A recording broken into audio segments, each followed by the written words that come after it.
Olá, amigo reparador, amiga reparadora e para você também, entusiasta.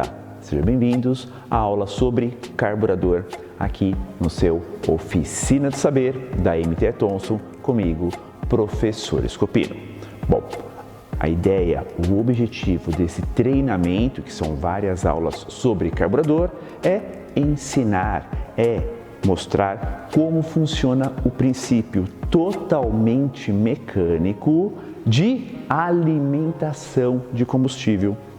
Então sabemos, inicialmente, os motores ciclo Otto são de 4 tempos. Então, o ciclo Otto tem os 4 tempos definidos como admissão, compressão, combustão e escapamento.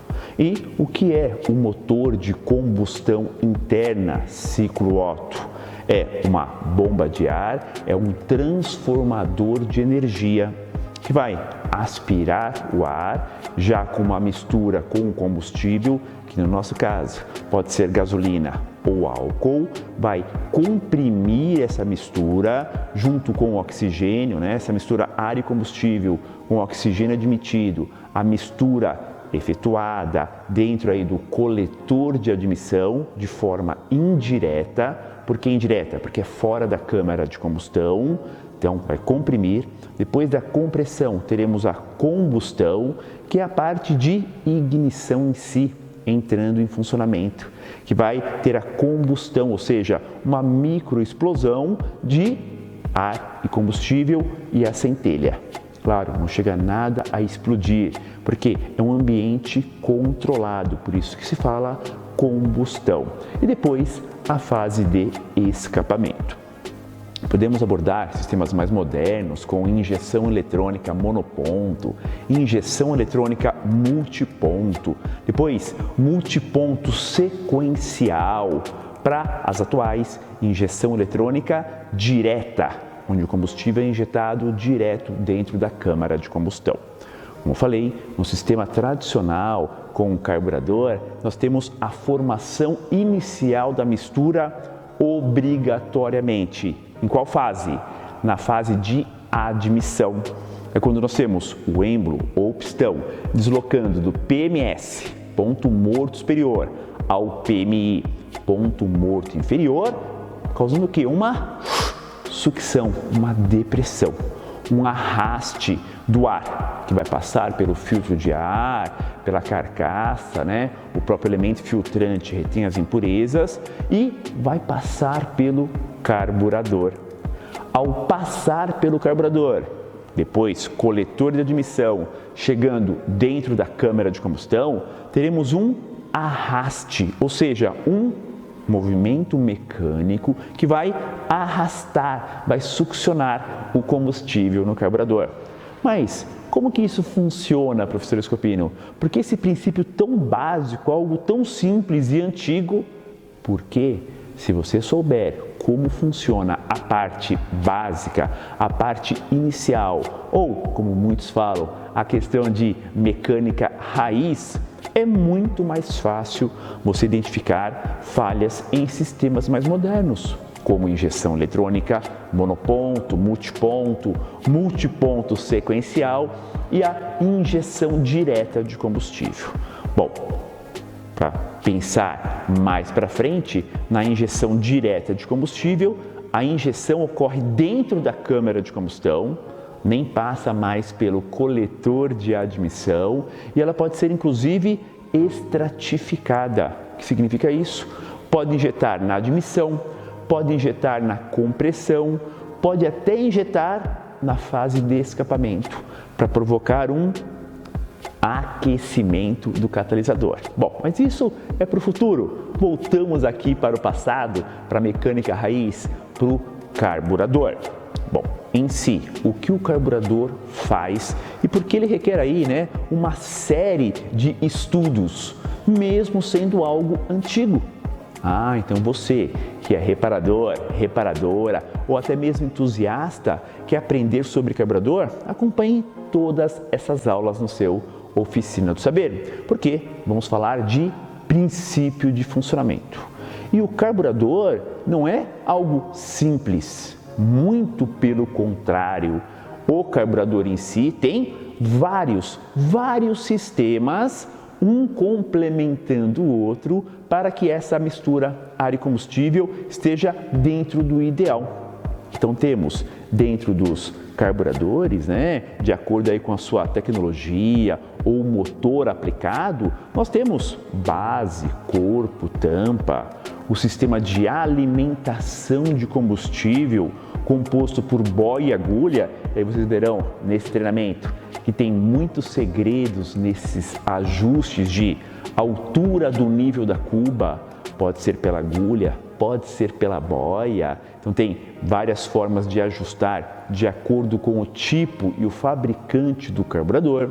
Temos sistema de aceleração rápida. Quando você requer uma retomada rápida de aceleração, o arraste normal não é suficiente, vai dar falta de combustível. Então temos um sistema chamado de aceleração rápida. Também tem um sistema auxiliar de partida a frio. Sim, um sistema de afogador que vai diminuir o fluxo de ar na entrada do carburador, provocando automaticamente um arraste maior de combustível. Afogador geralmente tem uma ligação direta com partida frio. Partida frio, o motor precisa de mais combustível quando você tem uma temperatura externa baixa. Usando o sistema auxiliar tipo afogador, você consegue manter a aceleração do motor e provocar o seu aquecimento com uma mistura mais rica. Temos também sistema de máxima.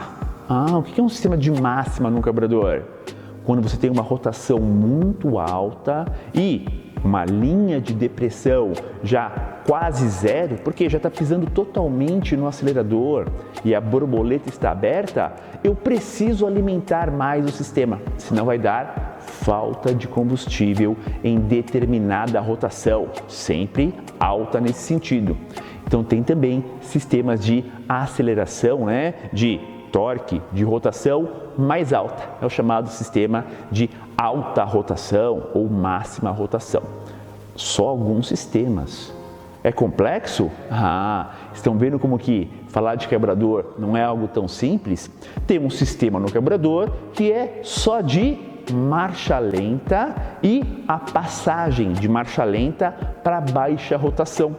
Sim, um controle da mistura feito geralmente por um parafuso cônico próximo à base do carburador que vai ajustar a mistura, e tem um parafuso de rotação do motor. Tudo mecanicamente, tudo de forma mecânica, tudo estudado para que esse conjunto de sistemas que chamamos de carburador consiga, permitir, faz o motor funcionar em diversas rotações e várias formas em si, inclusive até de temperatura. Bom, o carburador em si, temos um detalhe importante. Ele tem uma peça chamada borboleta de aceleração. Fica bem na base do carburador e a borboleta de aceleração é ela que determina algo muito importante nos motores ciclo Otto. Parem para pensar. Qual peça no motor ciclo Otto determina a sua rotação? Alguns podem dizer assim: Scopino, é o sensor de rotação, é o virabrequim, é a bomba de combustível. Não. Em sistemas onde o motor ciclo Otto tem as válvulas de admissão acionadas mecanicamente, quem controla a rotação do motor é a borboleta de aceleração. Então, se a borboleta está fechada, o fluxo de ar é menor, vai ficar próximo à marcha lenta. Pisei um pouco no acelerador, abriu um pouco a borboleta, já vai para baixa rotação. Pisei mais, abriu mais a borboleta, média rotação. Pisei tudo no acelerador, abriu 90 graus, 100% a borboleta, rotação alta. Portanto, a borboleta aceleradora em motores em que o acionamento da válvula de admissão é mecânico, é ela que controla a rotação.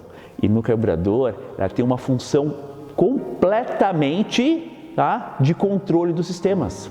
Se a borboleta está fechada, se entende que vai entrar em ação o sistema de marcha lenta. Se abrir um pouquinho a borboleta, tem os furos de progressão. Olha o nome, furos de progressão ou orifícios de progressão, que vão permitir uma passagem de combustível para interligar as fases de marcha lenta com baixa rotação. Abrir um pouco mais a borboleta, o fluxo de ar começa a aumentar e aí começa o arraste do combustível. Ele consegue, através do difusor, que é uma espécie de funil, e os ventures, que centralizam a passagem do combustível, começa a arrastar combustível de forma proporcional à passagem de ar. Se é muito comum a expressão mistura ou relação estequiométrica, que é feito no carburador, na injeção eletrônica monoponto, na injeção eletrônica multiponto ou multiponto sequencial e até na injeção direta de combustível, quando se fala em relação estequiométrica, esse arraste do ar pelo difusor e ventre do carburador vai fazer essa mistura de forma puramente mecânica. Porque existem medidas, vocês verão essas medidas, esses detalhes nas aulas seguintes, de diâmetro do difusor, da passagem do ventre e principalmente dos famosos giclês. Quando se fala em carburador, professor, se fala muito em tabela de carburador, porque o mesmo tipo de carburador pode ser aplicado em vários tipos de veículos e até em motores com cilindradas diferentes. E o que tem de adequação? Medidas de borboleta, difusor, ventre e principalmente dos giclês, que podem ser de ar, de combustível, de marcha lenta. Bom, mas isso é um papo para as próximas aulas. Ficamos aqui na nossa aula de introdução, a nossa aula número 1 aqui no seu Oficina do Saber, tema carburador com o professor Scopino. Até a nossa próxima aula!